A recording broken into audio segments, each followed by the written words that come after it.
Hey yo, North Carolina check. Ladies and gentlemen, welcome back. I am Montoya. This is State of the Squadron number 38. State of the Squadron is the show where I talk about things happening in and around Star Citizen and the most glorious of all organizations, Test Squadron, which is the best squadron in all of Star Citizen. Thumbs up if you disagree with this statement. Which explains all the thumbs up in this video. All right, let me start off by doing something I haven't done in a while, and that is welcoming a lot of new members to the organization. Now, I dropped by my org page right here, and we just cracked 18,500 members when I started filming. 18,503 members right now. Welcome, guys. Great to have you join us. And I thought I would go through, well, first of all, if you're looking to join an organization in Star Citizen, there's plenty of good ones. If you want the worst possible organization to join, I highly recommend Test Squadron.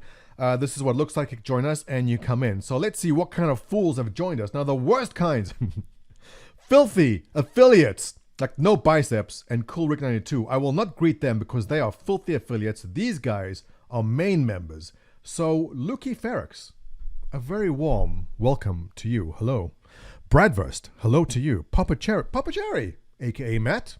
I recognize you. We spoke in chat earlier. Actually, good thing you just showed up. You just reminded me there's something I want to talk about with what you mentioned that ties into what I want to talk about in a bit later on. Collar Cost, terrible name.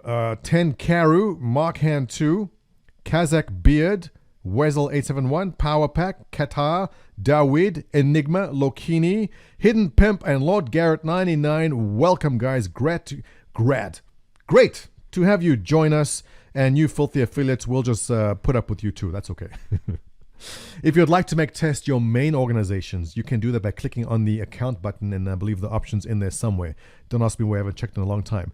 So one of the first things I want to do now is pick up where I left off on the last video, and that is take a look at the financials, what the funding is going like with Star Citizen. And to do that, I want to drop by the crowdfunding development spreadsheet, which pulls its numbers from the site itself. And this is what we stand at, and this is what I want to point out right over here. Now, we just finished a month that broke all records. All year-over-year records were broken with a big move over 40 million that just happened now. This alone, this chart here, is an indication that funding is coming in stronger than ever before. And why this is important to me is that there's plenty of people like me who have backed this game a very, very long time ago. And for me personally, I have not put fresh money into this game in a very long time. So I'm curious to see what kind of fresh money is coming in, at what rate is enough to sustain development. Now, the most important thing in Star Citizen is that they meet the goals they put down and there's enough funding to fund what they're putting down. We'll take a look at the roadmap in a second. But I want to take a look with you at the monthly funding visualized. Now, this is interesting. Is everything in frame? Yes, it is. All right. The blue represents January. The red, February. March, April, May, June, July, August, September. Now, check this out. The January we just had in 2019 was the biggest January since 2015. March, also. February, not so much. But look at where we are now, all right? What's the pink? July? We were further in July than any year other than 2015 as far as funding went. Now check this last month, September. That's the red. October's the blue. We just started at now. September's in red. September is further along than any previous year as far as funding goes. What does this mean? Well, if this year turns out to be the same as any one of the previous years, now October, November, December are the biggest months for Star Citizen because of CitizenCon and the sales, which happen around Christmas and all that too. So these 3 months of the year have historically been the biggest. And this year, in 2019, we are starting the October season well past, almost to where November started in 2017. October is just beginning. It looks like we are on track, unless there's nothing happening in October. we are on track to have the single biggest year yet, bigger than 2018. Now, 2018, if you recall, they released the Kraken and the Valkyrie. Everyone loved those. That explains the massive sales we had there. So SeasonCon sales and December Christmas sales coming in will, at this point in time, look like break all previous records of all previous years, which is very promising because this isn't my money coming in here. These are new people coming in. And what are these new people coming in? What are they seeing? Well, let's take a look at the roadmap. Now, let me just remove the frame here for a second. There we go. 3.7 is currently out to Evocati. I want to talk about Evocati in a bit too, but as you can see, everything is green, check mark down. RSI Mantis is coming in. Quantum Enforcement, the mechanic, is coming in. And look, the patch is very, very cool. Let me get back there in a second. Let's take a look at 3.8 quickly. Not much movement at all in 3.8. But once 3.7 does go live, you will see 3.8 and 3.9 start moving at a faster clip due to the staggered development shtick that they mentioned earlier. So this is where we stand right now. Now, on the topic of Evocati, Caves Rocky are complete. I want to talk about that. I want to tell you about all the cool things I've seen in Evocati, but I cannot. I'm under NDA. But you don't need to search very far. All you got to do is jump up onto Reddit and bam, there you go. Evo leaks selling personal commodities and patch notes for 3.7. Is it bad of me to confess that I get my patch notes from there before I get them on RSI?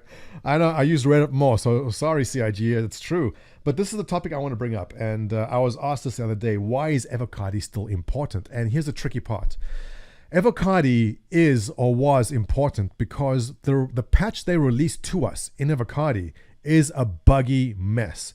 And more often than not, like I explained in my previous video about hate bait, every single journalist and publication out there loves the hate bait. If they put out a piece showing a buggy Evocati build, saying, hey, the elevators killed you and you fell through the planet, well, that's not an Evocati build, that's every build. But there's bad Evocati patches where it crashes every 5 minutes, where things are just broken. And Evocati are the first line of players to go in to find, identify, and report all these bugs. And the reason they don't want Evocati sharing this is because it is very, very broken. And without fail, you will see a headline on Forbes or Kotaku, whatever, saying, $220 million funded, latest patch is a broken mess. Guaranteed. I just wrote the headline for you. You are welcome. So that's the reason why they don't or have not wanted Evocati to leak anything. But the Evocati group itself has grown so big that you just can't stop these leaks, because Evocati within themselves share video, they share images to identify bugs and see if people can replicate them. And what other Evocati members do is they then rip this from Evocati and put it out overall on the internet, and it spreads out for there. So look, there's no stopping this. There's no plugging the Evocati leaks, and everyone always wants to see what the latest patch, what the caves are like. I'd love to tell you about the caves. I cannot tell you how awesome they are because that would be a breach of NDA. But at this point, I don't see any purpose for NDAs in Evocati because it comes out so much anyway. Might as well drop the NDAs and just keep on pushing the fact that these are broken patches for Evocati also. There's no need for it, in my opinion. What do you think? Does Evocati still need to use NDAs? I say no. The leaks come out so much anyway. There's no point in trying to keep it under wraps. My opinion only. Let me know what you think. With that, let us go and give thanks to a couple people. I gotta say thank you to, and Lefty. First of all, Lefty bought a whole bunch of these very cool helmets. CIG, if you're listening, the yellow on these helmets does not match any of the yellow armor in the game. Check that, please, for God's sakes, because it's driving me nuts. I know it looks kind of the same here, but this yellow is very different from the yellow on every single other army. It is hurting my eyes. Okay.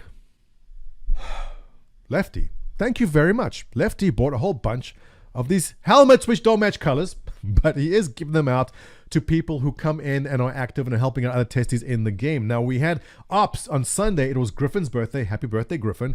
And we had Ops. Lefty and Calex took fleet command of the two separate teams and read some very cool PvP. People who help out a lot and are actively involved get a helmet from Lefty. So Lefty, thank you very much for doing that. I do appreciate that. Oh, and on the topic of giving stuff out, August. You are not in here. August is our testy from Down Under.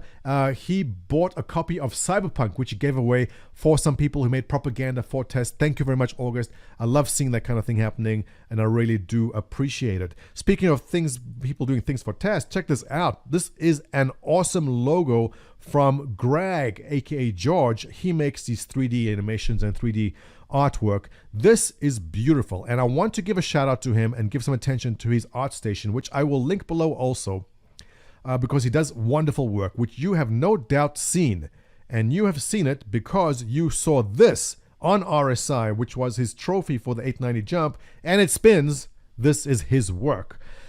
He does lots of other, let me just pull up, if you don't mind, Greg, there was the animation, was it you? Yes.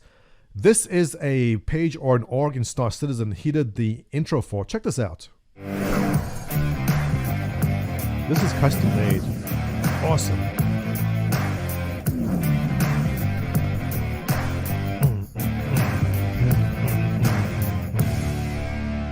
Beautiful work. So shout out to Star Racing TV, Star Racing DE. I don't know if you were an org or what you are, but let me give you a shout out anyway. So if you're interested in commissioning him for his work, his rates are very reasonable, very high quality stuff. As you can see, I will link his art station below. Please give him a look if you'd like some stuff for your org. And with that, how are we doing for time? You know what? Let's call that quits right there. And I'll talk about a few other things in my next video. But I want to give a big shout out as always. Hey, hang on. No, wait, don't click off just yet. If you like this video, thumbs up, comments below what you think about Evocati NDAs. Give me your thoughts, and I'd like to thank my Patreon backers. Ladies and gentlemen who support my Patreon for years now, thank you very much. Your ongoing support is really appreciated. You make all this happen. Well, yeah, that's got a bit dusty. You make all this happen. Thank you guys. I do appreciate it. As always, I hope you enjoyed this content. Thumbs up, comments appreciated. Subscribe. I will see you in the next one.